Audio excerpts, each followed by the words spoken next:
ತಾಲೂಕಿನ ಕಲಾದಗಿ ಸಮೀಪದ ಘಟಪ್ರಭಾ ನದಿಯಲ್ಲಿ ಸುಮಾರು 30 ವರ್ಷದ ಅಪರಿಚಿತ ವ್ಯಕ್ತಿಯ ಶವ ಕೊಳೆತ ಸ್ಥಿತಿಯಲ್ಲಿ ಪತ್ತೆಯಾಗಿದೆ.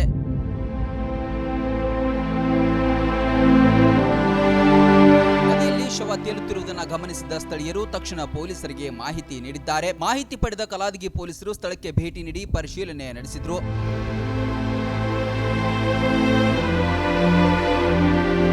ಶವವನ್ನು ಮರಣೋತ್ತರ ಪರೀಕ್ಷೆಗಾಗಿ ಆಸ್ಪತ್ರೆಗೆ ರವಾನಿಸಿದ್ದಾರೆ. ಮೃತನ ಗುರುತು ಇನ್ನೂ ಪತ್ತೆಯಾಗಿಲ್ಲ. ಈ ಘಟನೆ ಕೊಲೆ, ಆತ್ಮಹತ್ಯೆ ಅಥವಾ ಆಕಸ್ಮಿಕ ಸಾವು ಎಂಬ ಬಗ್ಗೆ ವಿವಿಧ ಆಯಾಮಗಳಲ್ಲಿ ಪೊಲೀಸರು ತನಿಖೆ ಮುಂದುವರೆಸಿದ್ದಾರೆ. ಕಲಾದಗಿ ಪೊಲೀಸ್ ಠಾಣೆಯಲ್ಲಿ ಪ್ರಕರಣ ದಾಖಲಾಗಿದ್ದು ಹೆಚ್ಚಿನ ಮಾಹಿತಿ ನಿರೀಕ್ಷಿಸಲಾಗಿದೆ.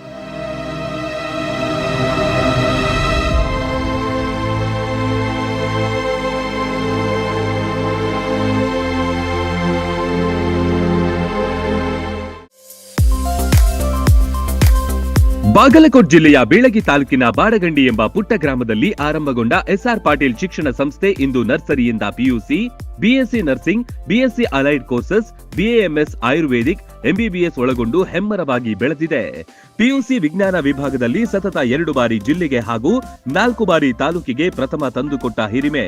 NEET, JEE, KCET, banking, CA foundation ಕೋರ್ಸ್ಗಳಿಗೆ ವಿಶೇಷ ತರಬೇತಿ ಒಂದೇ ಸೂರಿನಡಿ ಲಭ್ಯ.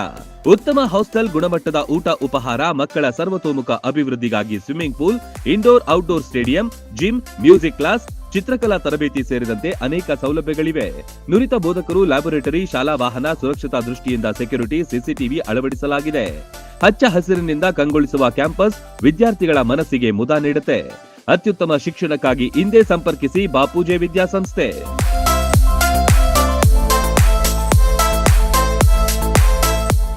ರನ್ ಟಿವಿ ನ್ಯೂಸ್ ವಿಡಿಯೋಸ್ ನೋಡಲು ಸಬ್ಸ್ಕ್ರೈಬ್ ಮಾಡಿ, ಬೆಲ್ ಐಕಾನ್ ಪ್ರೆಸ್ ಮಾಡಿ.